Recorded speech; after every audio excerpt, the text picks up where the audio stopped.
Another slow day, so we gonna see something about Willy Wonka, man. 'Cause that nigga was killing them kids, bro. I used to, even when I was a kid, I still thought about that. Like, damn, he just throwing them kids away, bro. Fuck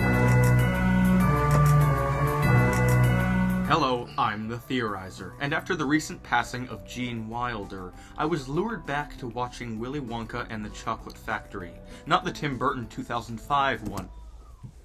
But it's a S-level movie though. S-level movie. I'm talking the original classic derived from Roald Dahl's book. I have always looked at this film and wondered, what exactly goes through his head as all of the children are altered and hurt around him?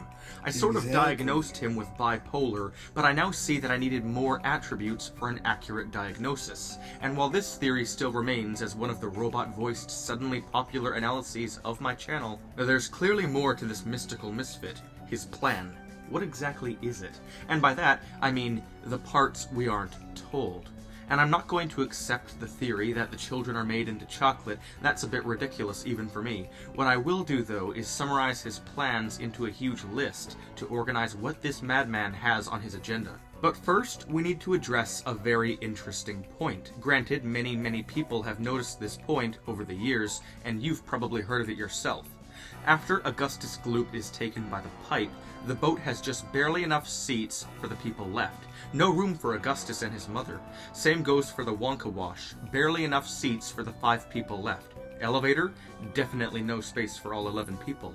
So did Willy Wonka actually know that the kids were going to disappear? Well, if you still didn't know, yes, he did. We are told that his plan was to bring kids to his factory to turn the kindest one into a master chocolatier and grant them his factory. He had an employee pose as Slugworth, a competing chocolatier. This phony Slugworth was to ask each ticket receiver for an everlasting gobstopper. The child who was nicest and didn't give it to Slugworth was awarded a factory, and the children who were selfish were taught a lesson about their rudeness, and their parents were taught to become more strict. Fairly standard plan.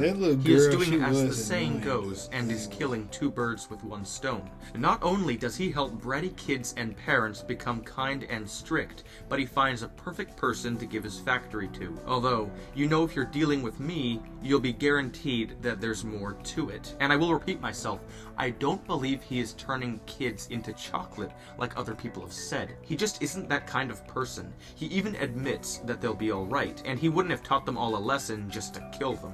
But I have a different idea, a more intricate and possibly even creepy idea. Let's figure out his whole plan. Let's start with the Slugworth imposter. What exactly is his purpose? Well, that's obvious. It was stated that he was there to test each kid's loyalty to Wonka, their generosity, willpower, and kindness, all that sweet stuff. But what I'm asking is, what's his real purpose? What else does he do? We see that in the chocolate factory, there's lots of chocolate, clearly, but there's also many rooms that have absolutely nothing to do with chocolate, and simply don't fit at all. They're very oddly specific to each kid. And out of the likely tens to hundreds of rooms in the factory, he takes them to those few in particular. It's clear he knows what will occur.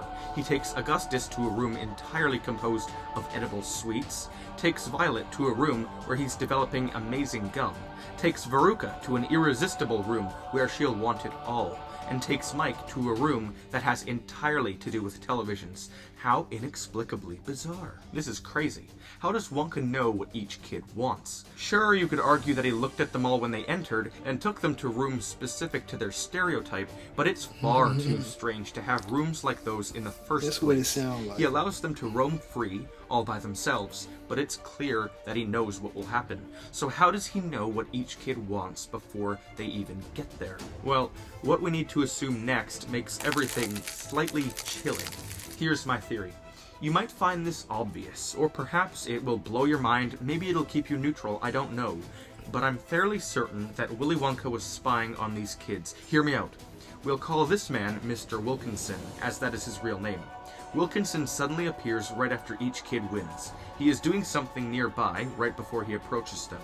He was eating at the same restaurant as Augustus Gloop right as he found the golden ticket. He brings in a box of candy bars to the Salted Peanuts factory, which ultimately leads to Veruca's victory.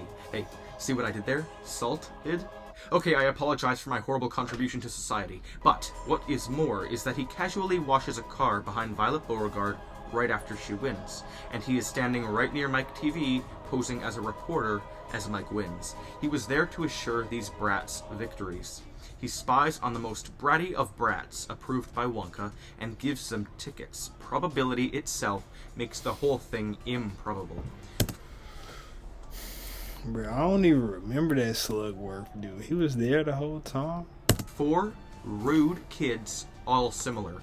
This is out of the world's billions of people, so all of the winners being kids lowers chances greatly. The fact that they are all this rude and cruel also lowers the chances of the tickets actually being random. The world thought that all of this was random and that they could have won, but in reality, they had no chance. It was rigged. I mean, look at this man. He created a probability machine that would tell him the exact location of the tickets, but it didn't tell him the truth. What a peculiar thing to include, filmmakers. Now to Charlie, where things get difficult. How does Charlie receive a winning bar? Charlie finds a coin in a drain and buys a chocolate bar with it. He's about to leave, but then decides to go back and purchase another.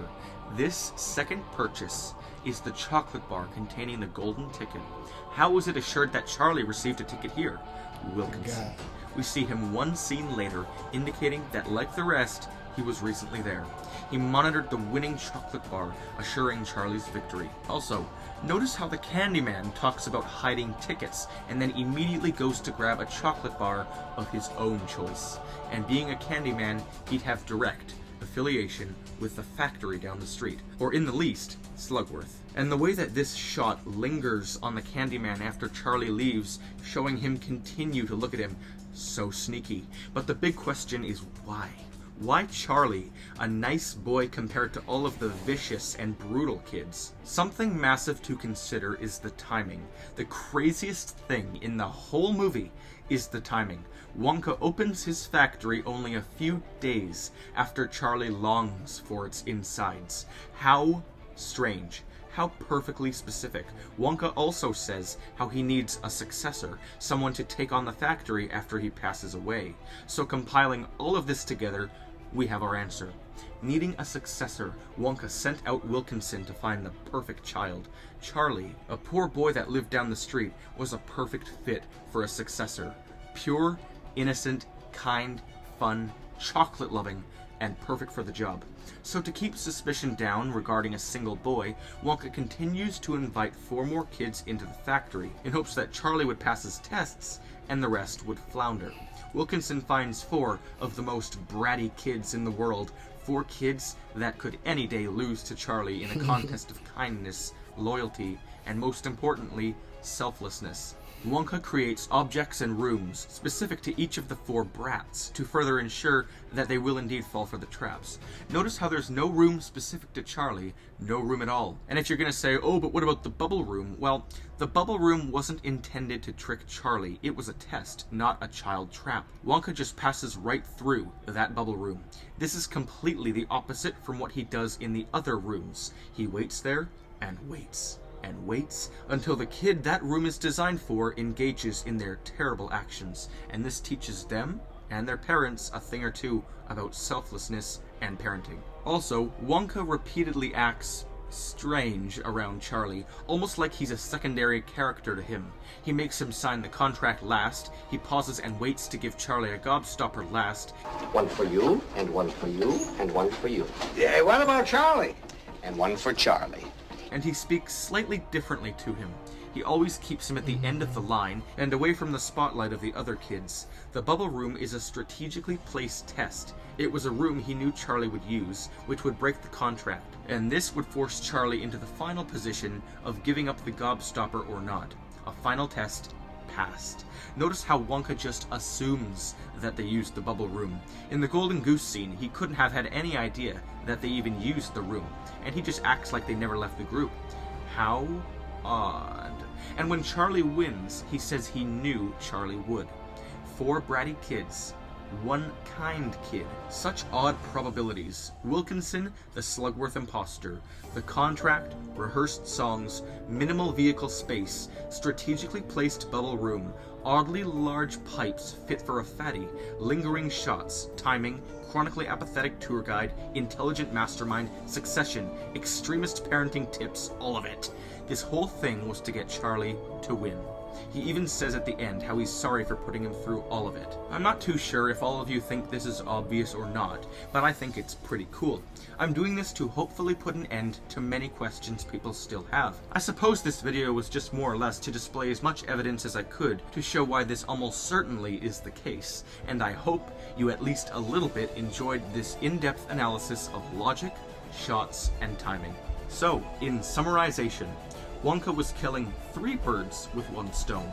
First bird, saving the futures of these brats by teaching them and their parents lessons. Second bird, saving a poor boy by turning his life upside down. And third bird, a successor. Wonka needed a replacement, and via an extensive process, he succeeded in helping the lives of many people. Brilliant. I hope you learned something, and until next time, I'm the Theorizer. Nah, it made me look at the movie different though. Now that you look at it, when you look at it from a grown's perspective, it is weird though. Man, it's crazy, but man, like, subscribe, see you on there. We out.